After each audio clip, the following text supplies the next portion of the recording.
Yeah, I can do it again. Yeah, I'll do it again.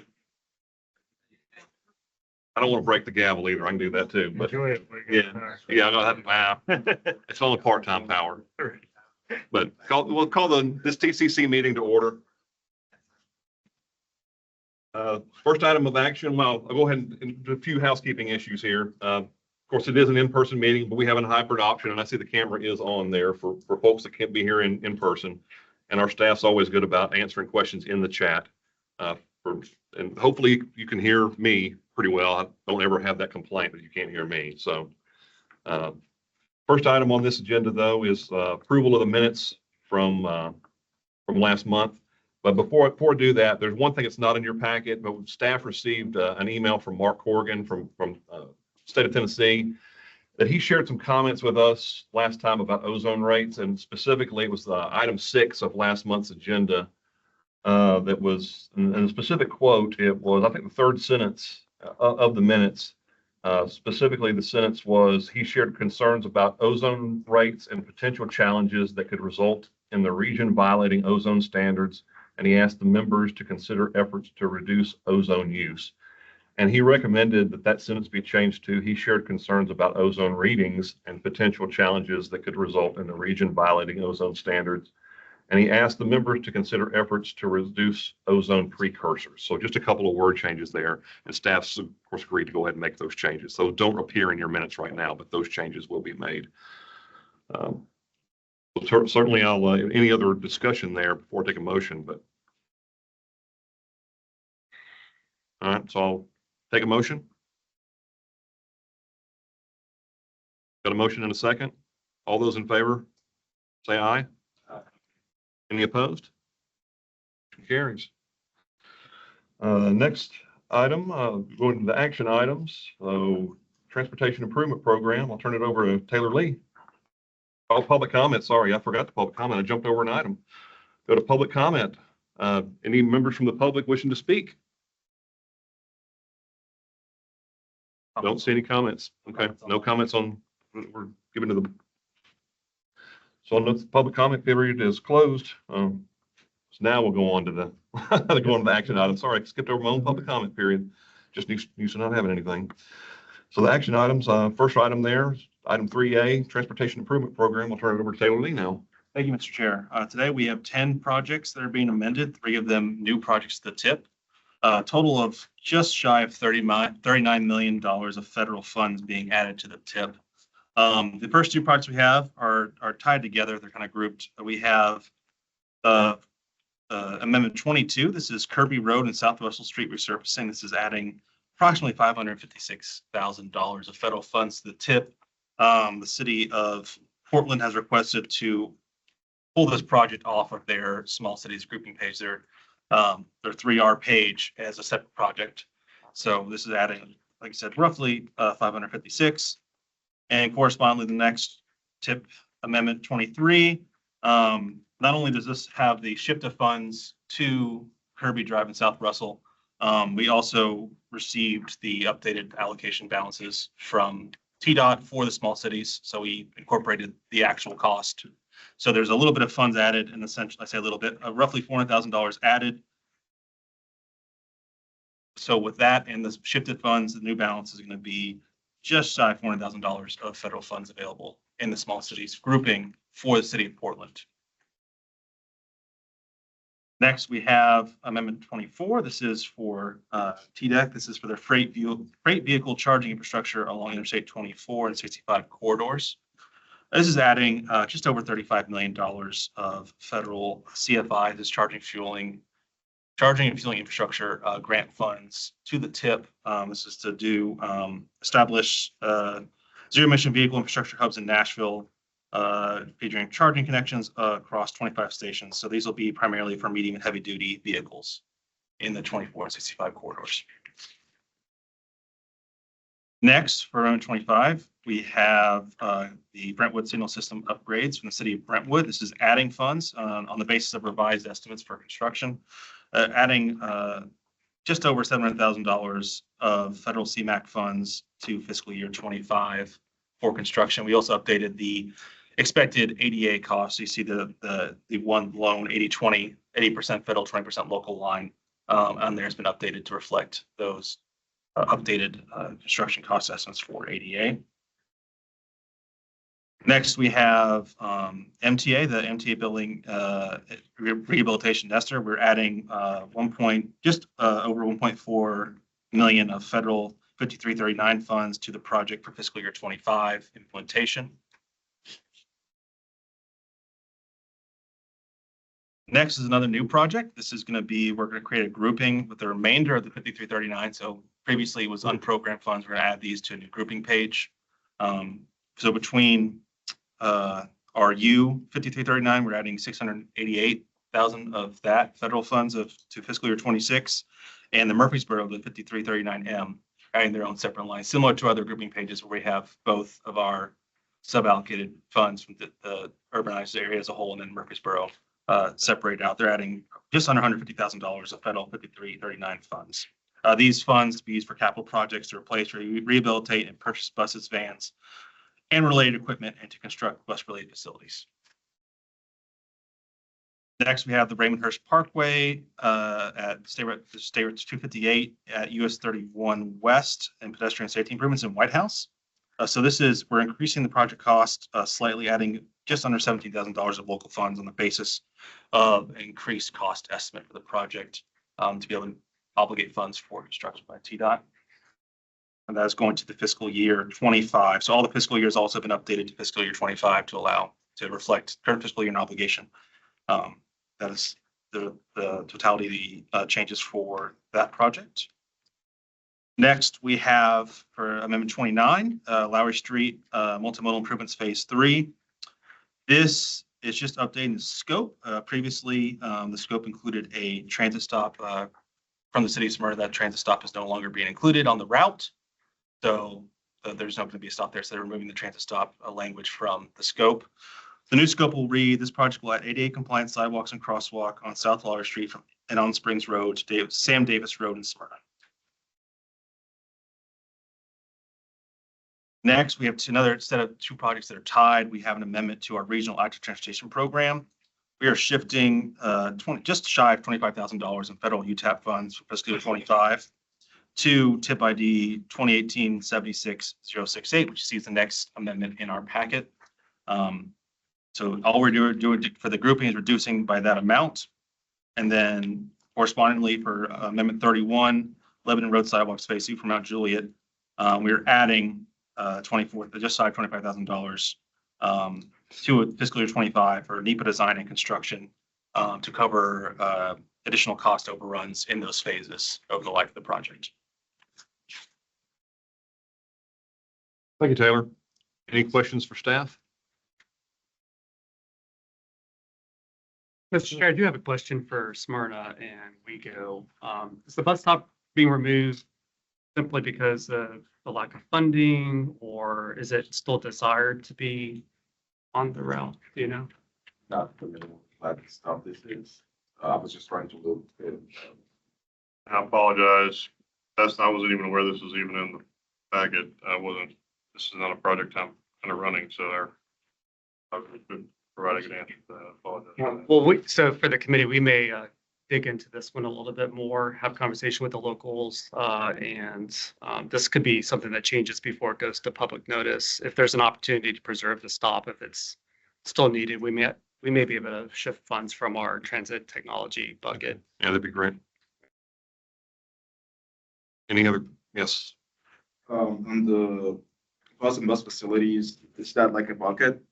So if we wanted to use that funding, I would just can move into another project or a new project. Thanks. To account for the unobligated funds, I mean, there's FYI with staff on I think Taylor may need to get with y'all just to make sure those numbers are right, but we're trying to account for all the unobligated, unprogrammed funds so that you can do modification adjustments in the future if you need to. Sweet. We'll coordinate, but this is currently what's in basically our unprogrammed and programmed amounts, minus what we've moved over to the Nestor building rehab. Yeah. So if there's an additional. 25, there's still the FY24 and FY25 apportionments that are not, I don't believe they're accounted for in other TIP projects, so I'll reach out to We you. can incorporate those into that. Any other questions or comments? Seeing none, this is an action item. I'll ask for a motion to endorse. Got a motion? Got a second? All those in favor, say aye. Any opposed? Motion carries. Action item 3B, federal federal performance measure targets. I'll turn it over to Daniel McDonald. Thank you. So these are the performance measurement targets 2 and 3. Just background on this, the target setting is required, a federal requirement for performance-based planning. These particular targets we're talking about today need to be endorsed and approved every 2 years. They're made to achieve desired outcomes for these targets, and DOTs and metro areas assessing the performance of the system and statewide regional targets work together to approve these. We demonstrate how the transportation investments will work toward these established targets, and the penalty if we don't meet the targets. There are certain penalties about not being able to flex certain federal money away from intended purposes, as they can often be done. So these are all of our performance measures. Roadway safety, if you remember back in January, we approved those. We approved those as a region and do not adopt the state targets for that. The next two are the ones that we're talking about today: infrastructure, pavement and bridge conditions, and system performance, travel time, reliability. Those we do typically adopt the statewide targets for on a biannual basis. And then the other two, transit asset management and public transportation safety, are adopted as needed, and those are regional as well. The RTP, the regional transportation plan that we're working on now, guides our decision whether to adopt state or regional targets. So quick understanding of what these targets mean. The infrastructure condition measures include the pavement condition, and that's broken down into these bullet points: the percent of interstate pavement in good or poor condition, and the percent of non-interstate national highway system surface roads in good or poor condition. And then bridge conditions, good or poor bridge deck areas. These are a couple of snapshots, not reflecting how we're adopting these performance measures, but kind of showing you how we use our mapping tools to understand where we're at as far as these performance measures goes. So as you can see, we have the pavement conditions that we map in good, fair, or poor condition, average annual roughness. We have a zoom into the Nashville region there, and a bridge inventory throughout the state and conditions, and a zoom into Nashville there. So these are the baseline 2-year and 4-year target statewide targets that we get from TDOT. And we'll note that there are no changes from when this was set by the TPB in May of 23. But you can see, I won't read through every line there, but the baseline conditions and the 2- and 4-year targets.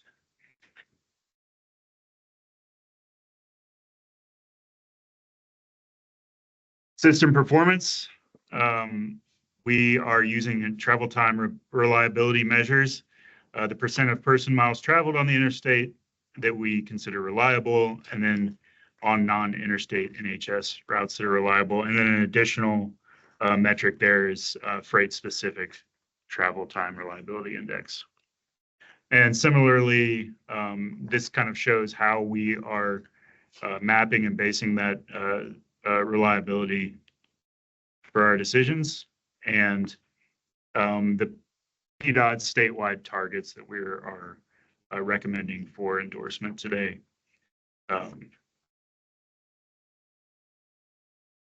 Leave it there for a second. So our recommendation is to endorse TDOT's statewide targets for the infrastructure condition, that's performance management measure 2, and system reliability PM3 for this cycle.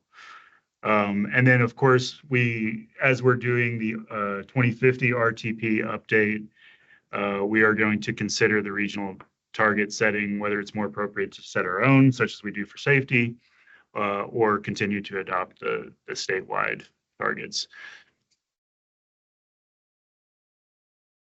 So with that, I'll hand it back over and ask for any questions. Thank you, Daniel.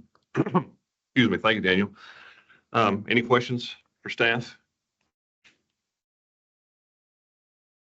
That's a pretty detailed item there, so. All right. I don't see any questions there, so I'll ask for a motion to endorse this item, go to the TPB.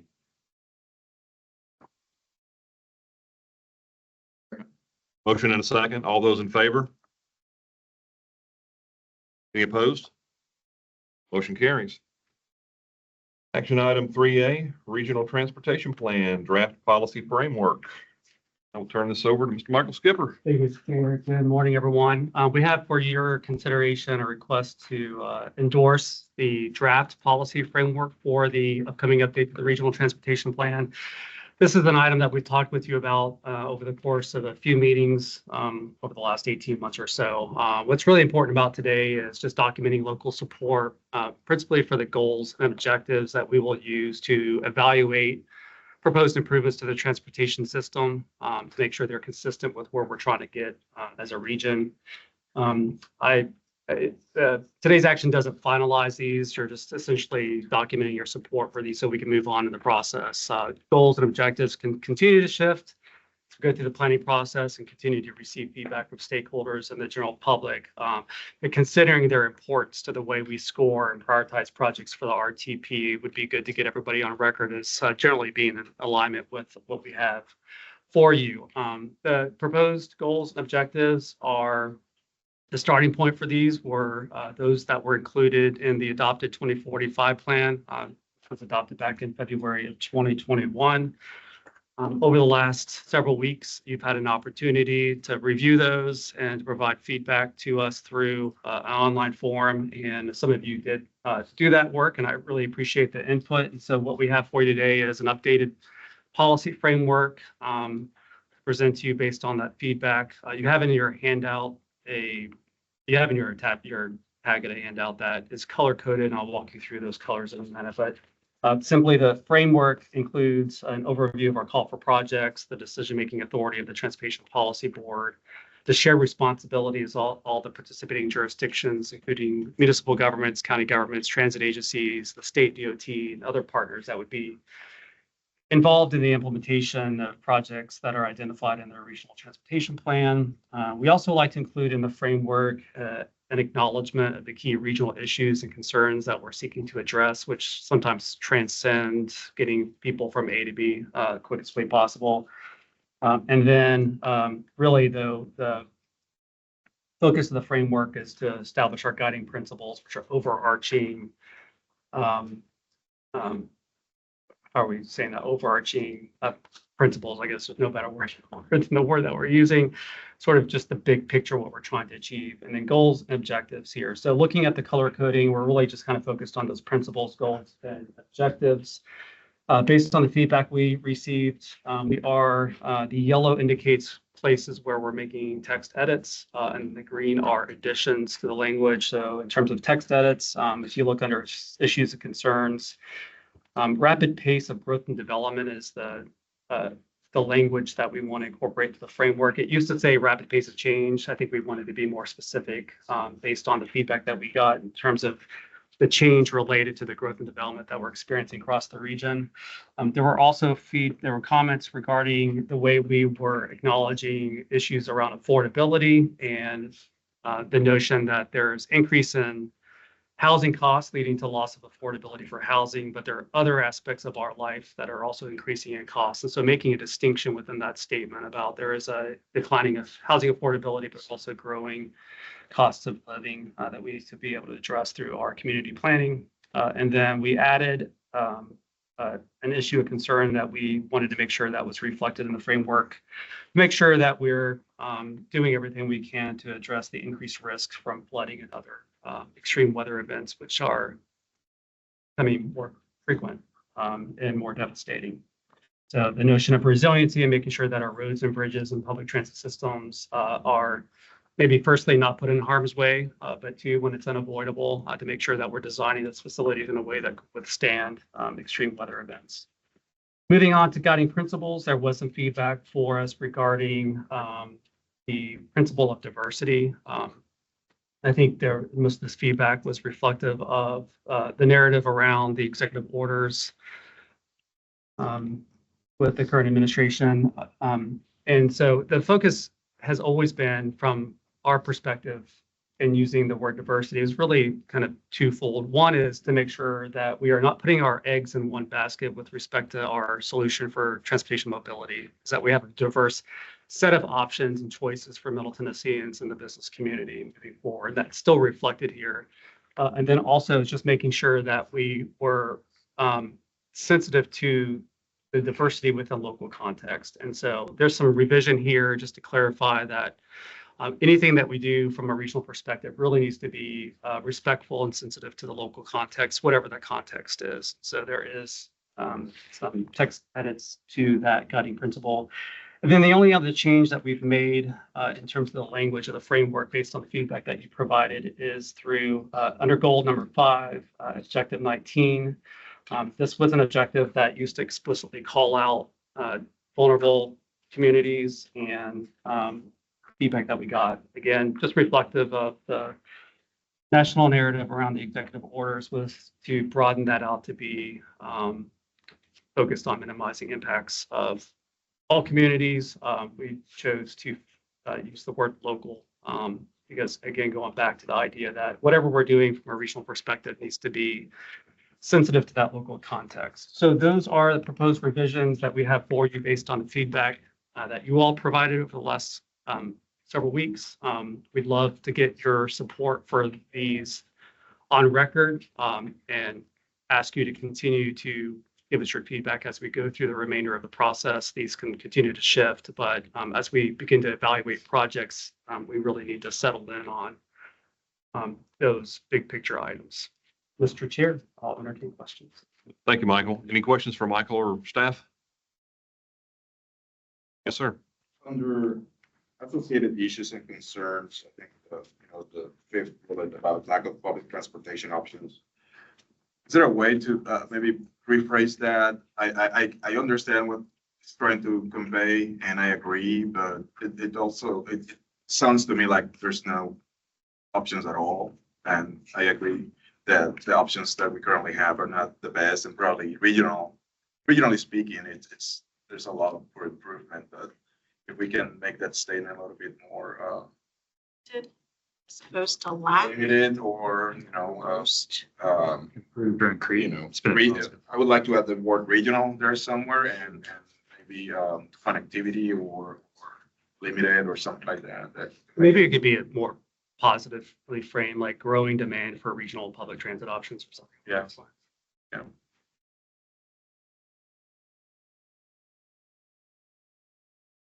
Yeah. Any other comments, questions?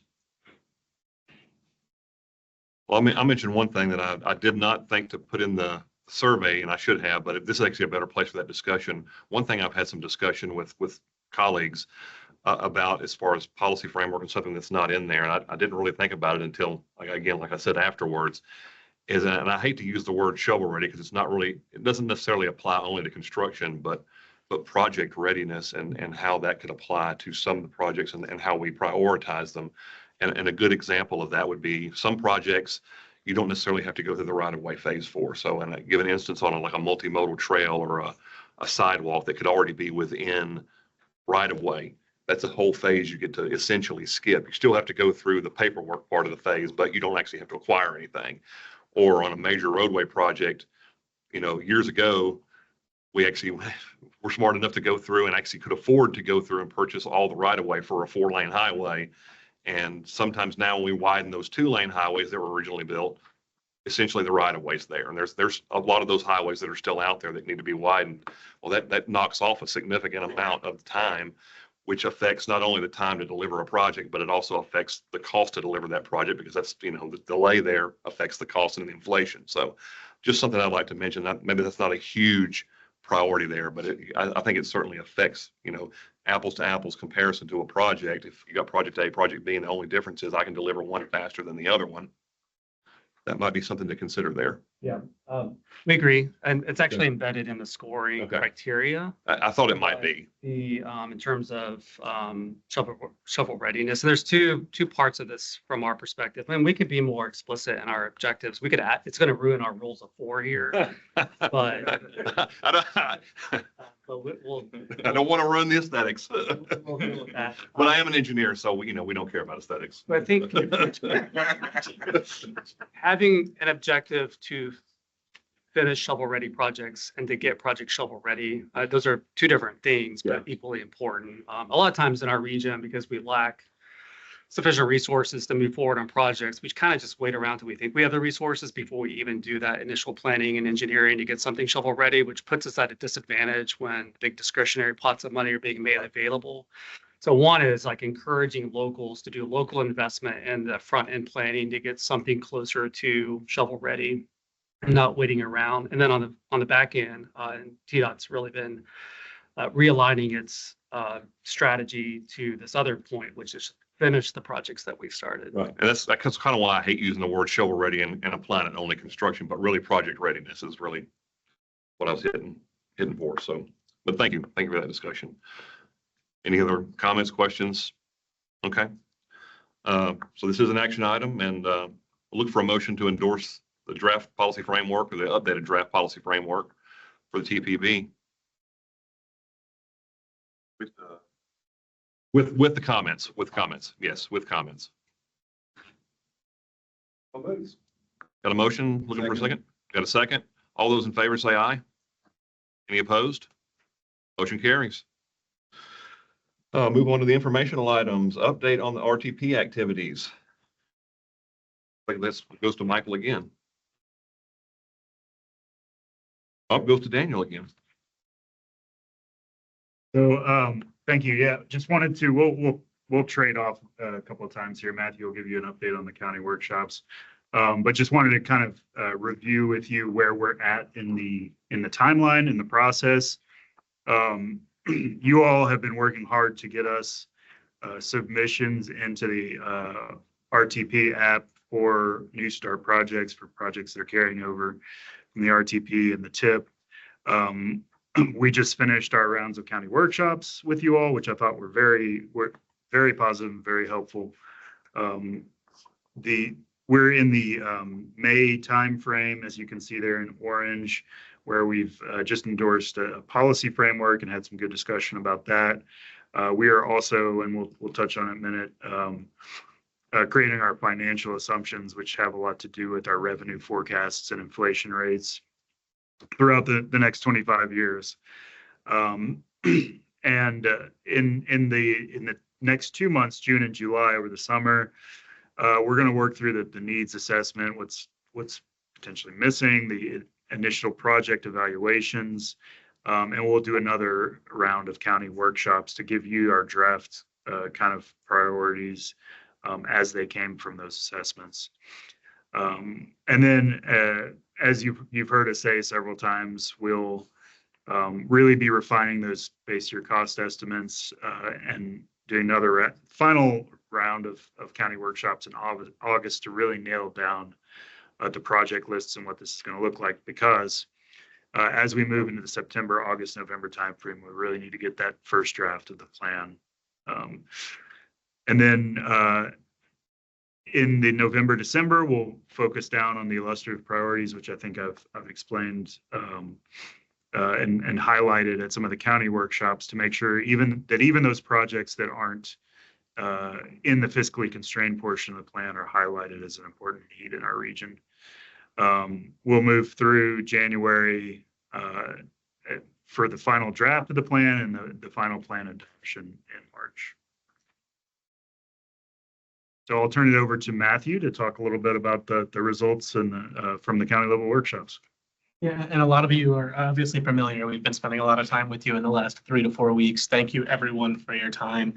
So we held 7 county workshops. This is that round 1, April, shown on the screen here, between April 15th and May 2nd. I do want to thank all who helped coordinate and host. There were also some communities who are on county lines and attended multiple meetings. I appreciate that participation throughout. So at this point, we have wrapped up that first round of county workshops where we're mostly trying to make sure we understand kind of the scope of the project that was submitted, make sure we understand, resolve any questions so we can get that into that later stage evaluation. At this stage, for the majority of projects, we have wrapped up our review and we're now working to update like mapping and geocoding for the application, which will help our evaluation process.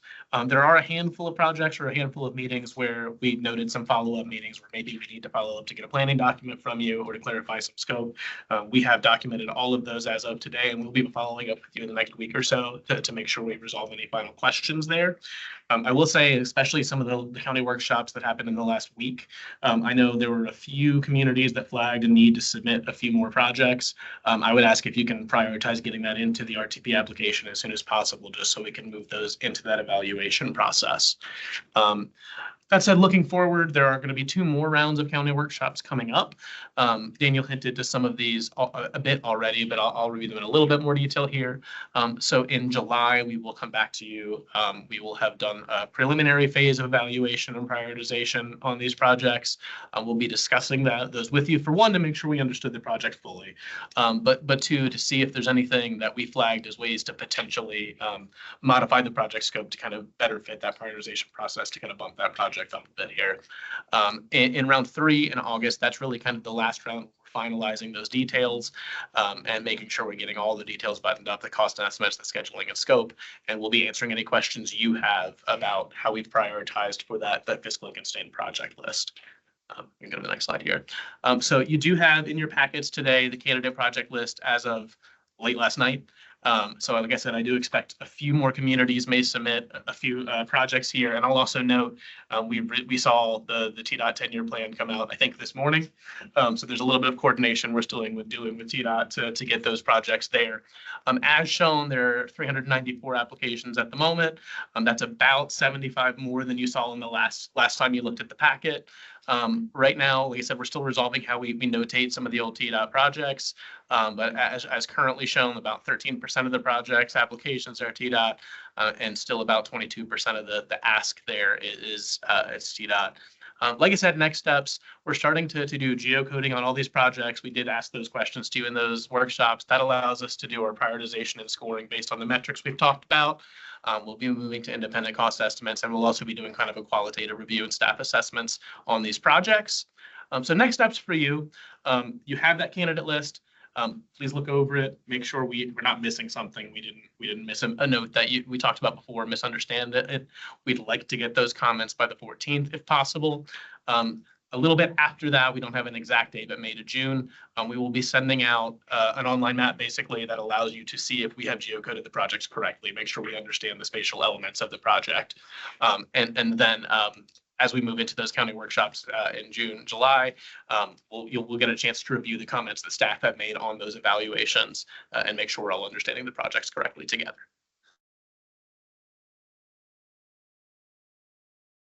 That's And I think we'll hand it over to Michael for financial assumptions. Thank you, Daniel. I want to add my thanks to Matthews for everybody's participation in those workshops. 1 of 3 rounds. A lot of work for us all to do over the next few months, but it's really important to get done so we don't miss the boat on federal funding opportunities. For my part today, I'm going to begin having a conversation with you all about our financial planning assumptions for the plan. As Daniel mentioned, the plan's intent is to capture all of our transportation needs that we think are beneficial to the region, that we want to make sure that we're addressing over the long term. But in the end, the federal government's going to be looking for us to demonstrate at least a portion of the plan in terms of fiscal constraints to anticipated revenue. We have a lot of leeway in terms of how we define fiscal constraints. Our assumptions just need to be reasonable, and we need to have enough local buy-in to the assumptions in order to demonstrate fiscal constraint. What you're seeing on screen are the top line assumptions that were incorporated into the 2045 plan. again, adopted back in early 2021. Back then, we estimated about $260 million a year at the base year, which was, I think, probably 2020 at the time. $260 million a year in federal formula funds through Federal Highway Administration and Federal Transit Administration. So this doesn't account for the discretionary grants that you all have been successful with, but just the money that's distributed by Federal Highway and FTA through formulas to state DOTs, and some of that money gets suballocated to the MPOs, but we're accounting for all of it. That's about $260 million a year across the 7 county metropolitan planning area. We assumed a 2% growth rate on that base year, which is how we get to that $10.5 billion. When you add the local and state matching funds to those federal funds and grow at 2% a year, that's how we got to that $10.5 billion budget for the 2045 plan over the 25-year period. And on the expenditure side, we assumed just across the board 4% inflation rate for the mid and long-term horizons. For the short-term horizon, which is typically aligned with the transportation improvement program, we estimated cost to the year of expenditure, so there was no specific inflation rate made there.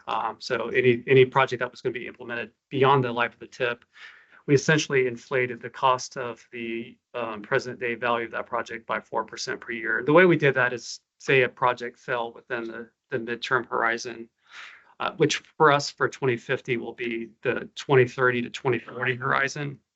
All projects that were scheduled to be implemented in that middle horizon were just assumed to be implemented in the mid-year of that horizon, because we don't really know when they're going to fall within that 10-year period. So everything was just assumed to fall at the midpoint, and we inflated that cost we will inflate whatever inflation adjustment rate is for this time around. In this case, we'll inflate all the project costs to the year 2035 if they're falling within that midterm horizon of 2030 to 2040. And so if you move on, I guess I have the clicker. The other thing we did is we wanted to make sure everybody understood $10.5 billion a lot. I mean, it is to each one of us if that were our personal stash. But in the context of improving a regional transportation system, what we found looking at 15 piers across the nation, it is not much money. In fact, we looked at 15 piers. These are piers that we routinely benchmark against for a variety of reasons, namely economic development benchmarking. We also use them in our transportation planning work. Of the 15 piers, our 2040 plan and the 2045 plan financial revenue, the revenue forecast for the fiscally constrained plan was significantly less than each of those 15 piers. And so what you're looking at are the dollar amounts associated with the fiscally constrained portion of our peer NPO in each of these regions. Just key takeaways from that. We're updating all that information. This is a little bit dated now, but the key takeaways from that analysis last time around is we were at the bottom of the 15 peers that we looked at. We looked at Denver, Atlanta, and Austin, which are peers that we are very routinely comparing ourselves to as a region. We were 6-1.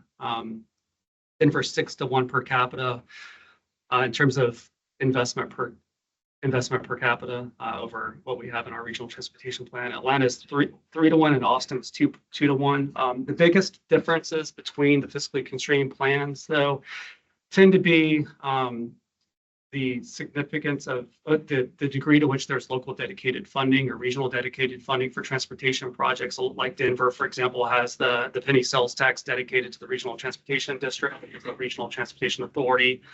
That one single revenue stream generates, last time I looked, about $600 million a year for the regional transit system. Compare that to the $250 million a year from all federal sources that we just talked about a minute ago in terms of our base year revenue stream. So that tends to be the biggest difference between where we are in these other regions. And then the other difference is because of the local dedicated funding or regional dedicated funding that exists in these regions tend to be much more successful at bringing down or drawing down discretionary grants than we are as a region. So it's the federal discretionary grant programs and the local regional dedicated funding that tends to be the reason for the gap for the most part. There are some states that have higher state gas tax rates than Tennessee, although our 6 cents increase through the Improve Act did get us closer to, I guess, probably the middle of the pack there.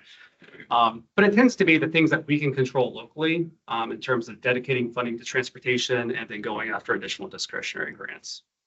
So we'll be updating this analysis and once we settle on our revenue forecast, compare our anticipated levels of revenue to our peer regions again. But that's a look at where we were back almost 5 years ago. As far as the fiscal assumptions for the 2050 plan, we began looking at the federal formula funds, the apportionments that were made for 2025. We're going back to 2020 to try to establish a trend. It's very difficult to trend federal spending on this stuff. There is consistency in the transportation part of the federal budget, federal appropriations, I should say, relative to other domestic programs, but it's still kind of a tricky thing to be projecting forward. Federal formula programs, and in the end, we'll probably have variable rates of growth for depending on which program we're talking about. But we'll simplify the messaging to get to that, like what our corresponding number would be for that 2% that we had last year. But we're looking at forecasting federal formula funds, trying to anticipate what a reasonable expectation is for discretionary grants to land within our region, working with TDOT to understand revenue that will be generated from fuel taxes, then the higher disposal fees go through the legislature this year. There's a little bit of revenue there. And some other things that TDOT is pulling into transportation. Try to assess also the general fund transfers that have been happening, and how much are we going to assume some of that will continue on into the future beyond the Transportation Modernization Act. We'll be engaging with you all in a conversation about what you have dedicated locally. Choose How You Move is an example of that. There's a distinction we want to make in talking with you about local funds is that we're going to assume we're going to have the local matching funds to draw down the federal formula grants. But what additional money do you have locally to do projects? There's a lot of projects being done across our region that aren't federalized, or they may be going through the federal process that never really tap into federal funds because of the limitations there. We want to account for all of that, and not just for capital improvements, but also ongoing operations and maintenance. I'll talk more about that in a minute. Then also we'll be looking at forecasting revenue from fares, and now we'll have tolls as part of that as well with the Transportation Modernization Act and the opportunities for choice lanes across the region. So those are typically and we're not going to obviously be able to pay for all of our improvements through fares and tolls, but they should be accounted for in financial planning assumptions. In terms of annual revenue growth, we'll probably end up landing at an aggregate level somewhere between 1.5% to 3% per year in terms of the growth in federal formula programs over the long term. And if we were to apply that range to the 350 to 425 million per year in the base year, that gives us a ballpark of about $10.5 billion to $15.5 billion that we would have available for a fiscally constrained plan. And again, the 2045 plan is 10.5 billion. So I do think it's very likely we will see the fiscally constrained part of our regional transportation grow by a few billion at the very least. There's been significant increases in transportation spending since we adopted the last plan that I think will continue on into the future, regardless of what's happening in national politics. And then on the annual inflation adjustments, we'll want to have an honest conversation with you all about this as well. We've reflected on the slide here TDOT's guidance on how they're addressing inflation in the short term. We're updating the statewide TIP, the STIP, and the regional TIPs across the state. And the guidance that TDOT has provided us is a declining inflation rate from 5.5% in 2026 down to 3.5%. For 2029. I think those are probably really conservative. So we'll probably ask some questions about that, Stacy. And also, are these rhetorical? Are these construction costs, inflation on construction costs, or is this inclusive of right-of-way, which has its own sort of dynamic in terms of pricing out into the future?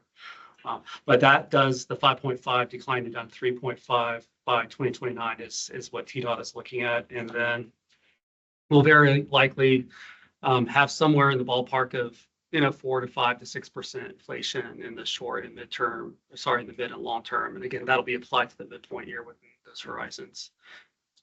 So a lot to unpack here, a lot to talk with you about in terms of inflation rates. The biggest thing I think it's important to agree on is the relationship between the rate of growth in revenue and those inflation rates. Historically, we've always wanted to make sure we are reasonably projecting that inflation was going to outpace our growth in revenue. And we've seen no indication that that's going to change for this plan. Like there is a continued loss of buying power as we go into the future unless we fundamentally reform how we fund transportation. I don't think we're going to buck that trend here.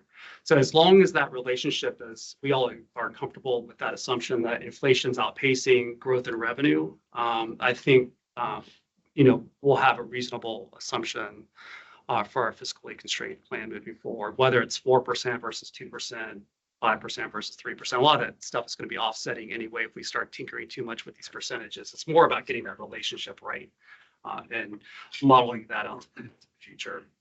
Any immediate reaction to any of this information, particularly on the inflation side? I know many of you are implementing projects and experiencing this in real time.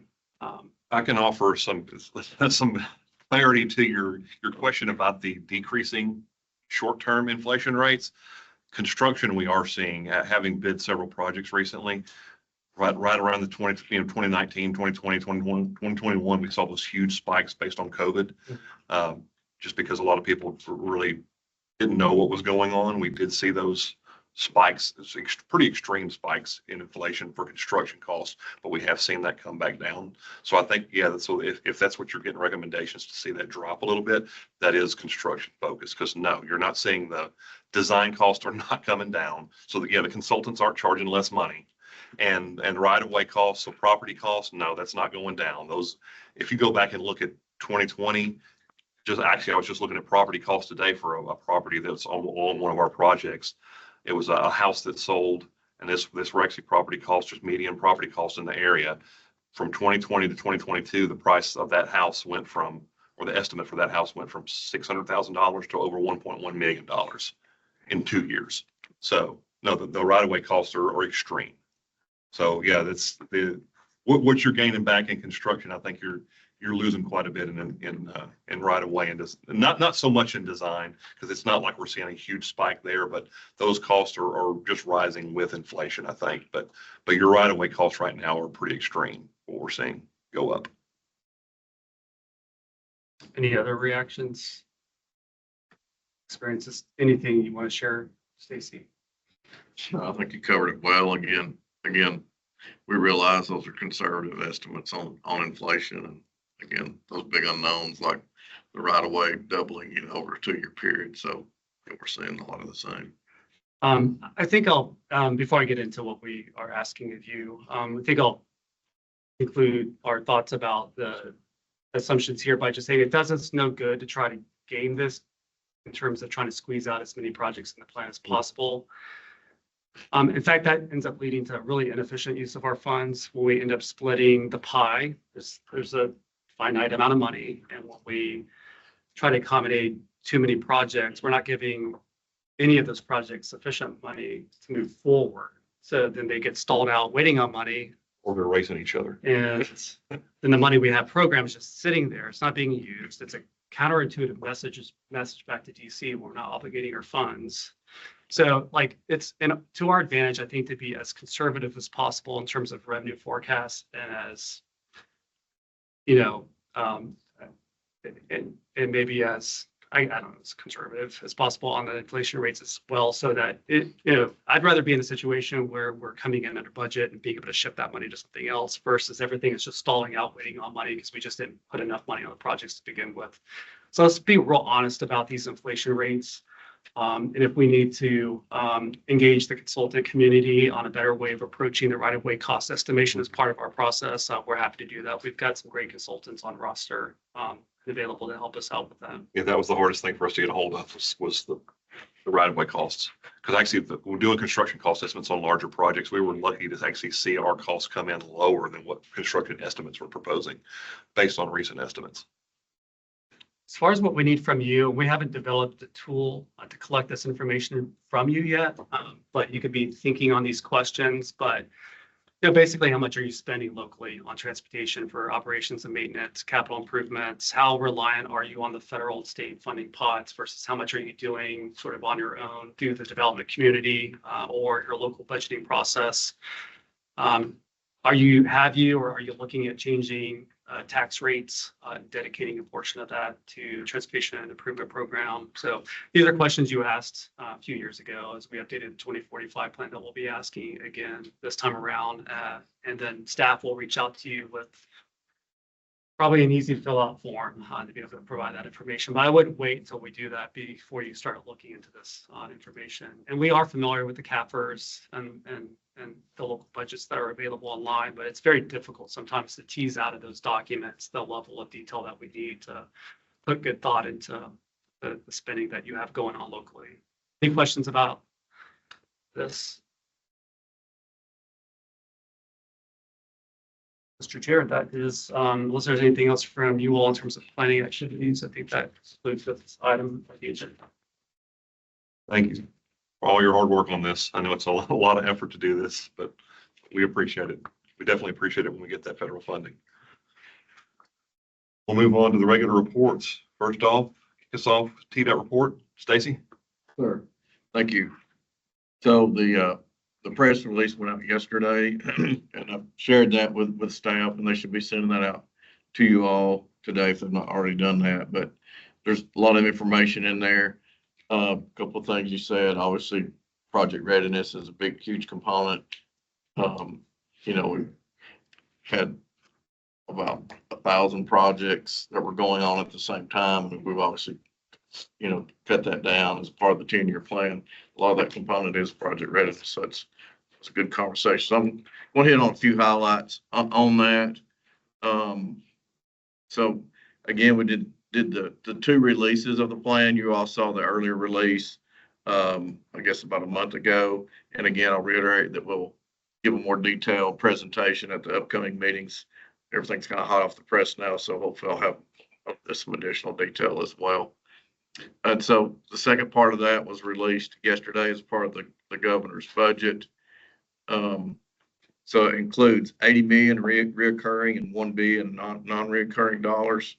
A component of that is the approval, like we talked about, the tire sales revenue will go to TDOT. That's a portion of that. That's all the detail I have. So a portion of that that tire sales tax will come to TDOT too as well. Obviously, that's going to allow us to accelerate and add new projects to the plan. So the 80 million reoccurring primarily is going towards pavement preservation, bridge preservation, a mowing and litter program, and then a spot safety program as well, because those programs are dependent on non-reoccurring dollars. And so that'll help push those programs to the next level as well. Also part of that is the rural service patrol. So it pretty much takes their help program across the state along all the interstate corridors. So that's adding additional 46 counties across the state. The 1 billion non-reoccurring, there's additional projects. That's one-time investment in pavement, bridges, and spot safety as well. And also there's the 50 million into the state infrastructure fund. So that'll allow local governments to get low interest loans through TLDA, which is Tennessee Local Development Authority. So that'll go for, you can use that towards a construction project, infrastructure projects as well. So that program will be up and going as well. We'll have an additional release on that as part of our statewide partnership as well. There'll be some additional information there. And again, I'll have more detailed information hopefully at the next meeting. So there's 96 total projects in the 2025 plan. So April added 12 new projects, and then May there was 11 additional projects that were released yesterday. I'm not going to hit all those in detail. I'll let y'all look at those, and we can, if you want to ask questions, we can. So again, that's 23 new projects updated to the plan as well. Also in the plan, you'll see like a little, I guess, a checker flag be on the map as well. That's going to show. So at the top of the plan are the projects that are either completed or under construction already or soon to be completed. So those projects will be shown in the plan as well to kind of show our success. We're somewhere between 95 and 100% on delivering the projects that are in the plan as we plan to do. So that's all good progress there. Again, more information to come, more detail at the upcoming meetings, but all the information is there from the press release and on the Build With Us site. So that'll be part of the information that we'll send out as well through the MPO. So if there's any questions related to that. Thank you, Stacy. Yes, sir. Mr. Chair, I do have just a comment. As you're looking at the list that we handed out, you're going to see TDOT as a sponsor on projects that are not included in the 10-year plan. We're not trying to represent those as TDOT has claimed ownership of those yet. That's just been identified as being a project at some point in time. So just be mindful of use discretion when you're using information on the list so it doesn't contradict the administration's view of what they've committed to for the next 10 years. Just didn't want you to misread that. Yeah, I've got some more information to give as well. So our focus is going to be, so essentially the projects that are not on the 10-year plan, or there's very little going on with those. And so the focus will be on those projects. I think there's now 24 projects within the MPO that are in the 10-year plan. So those will go into the plan as well. And like we talked about at some of the meetings around the region, is that those projects that are important to y'all, a lot of those will show you all as sponsors because those are important to you all. And that's the feedback that we want to receive as well. So primarily ours will show the ones in the 10-year, and those others will show, from you all. So that was a good conversation to have at those meetings.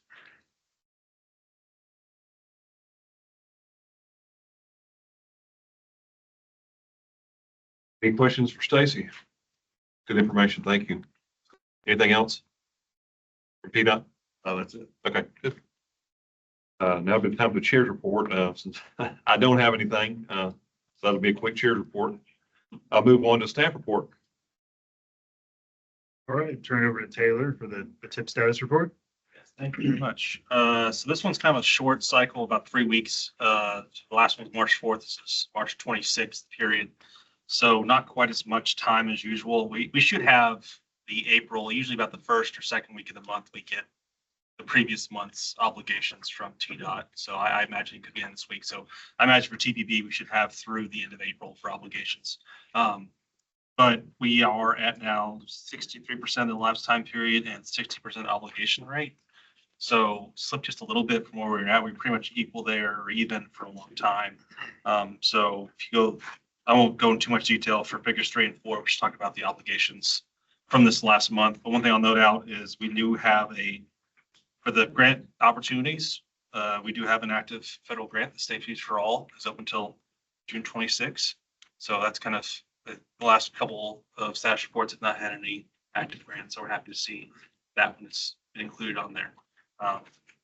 Outside of that, the status report is a little short this week, so I don't have too much more than that. I'm happy to take any questions. Michael? While we're looking at the report, if you all flip to the very last page of the packet, which is the last page of the report, figure 8 includes a map of census defined urban areas. Reminding me to looking at Spring Hill, Thompson Station, Columbia, Murray County, Williamson County. Those partners will be convening soon as a result of the census. There was a new urban area of 50,000 plus delineated. So you as a group, as an urban area, will begin receiving a direct sub allocation that the MPO will manage on your behalf, and will want to convene you all similar to the way we've convened partners within the Murfreesboro UCA and the Nashville Davidson UCA to figure out how to prioritize those funds. That'll be part of the RTP update process that we're going through, but just a heads up, we'll come down and meet with you all and talk about how it all works and get your ideas on how you want to manage that moving forward. That shape looks a lot like a river shed, watershed than it does. It's a very interesting shape from a mapping It perspective. involves the transportation facilities. Yeah, it does. It looks more like a river. All right. All right. Yes, yes, sir. I guess regarding the new projects on the statewide partnership, do we know when they will be added to the bid?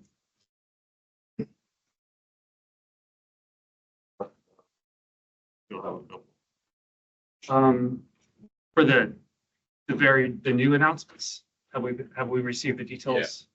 Right, we're still waiting on detail, but we'll be getting that. Yes. Of course, we're getting asked, of course. Yeah.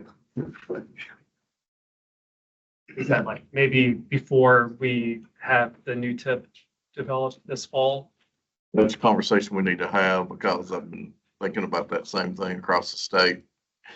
Where, it's falling in the development because we got this the FY 26 is the overlap year. And so what's our timing going to be? And do we need to get it in the old field? And then obviously it'll be part of the new one as well.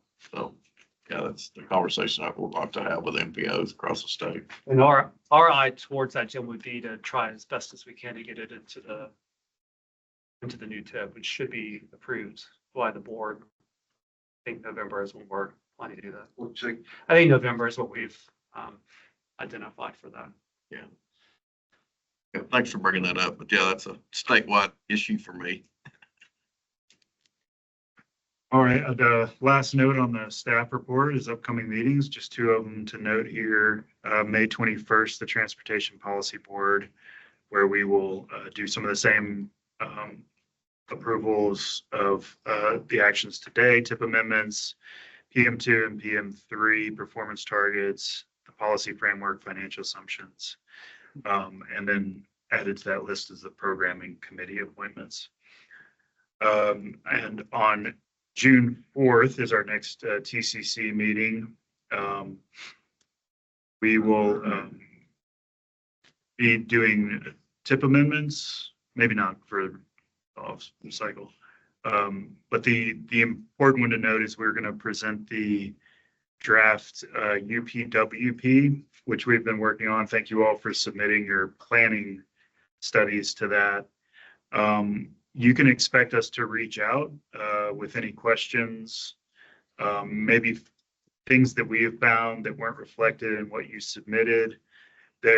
We have submitted that to TDOT and FHWA. They responded with comments, minor stuff that we've incorporated, but there is still time to add in anything new that we find before the adoption.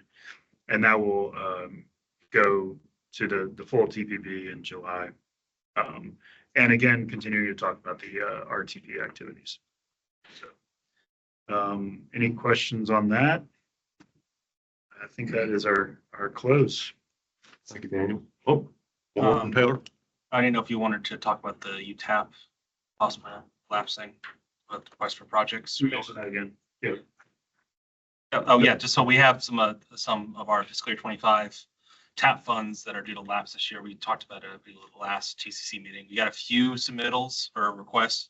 It's just not technically a call. We want to make sure we're inclusive of everyone who has a project, essentially either a TAP project already or a project with transportation alternatives type, sidewalks, greenways, ADA improvement, things like that.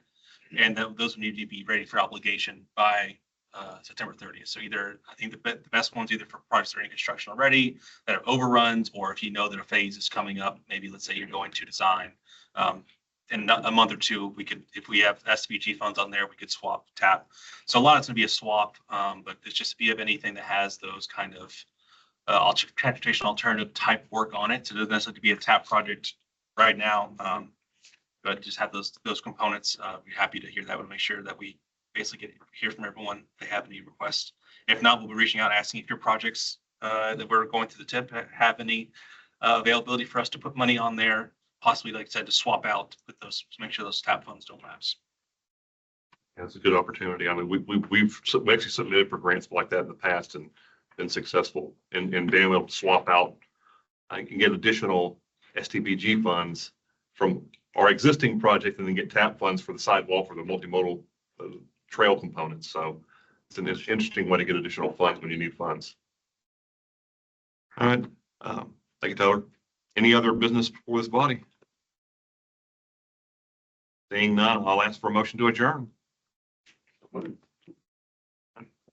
Leave your name tags on the table.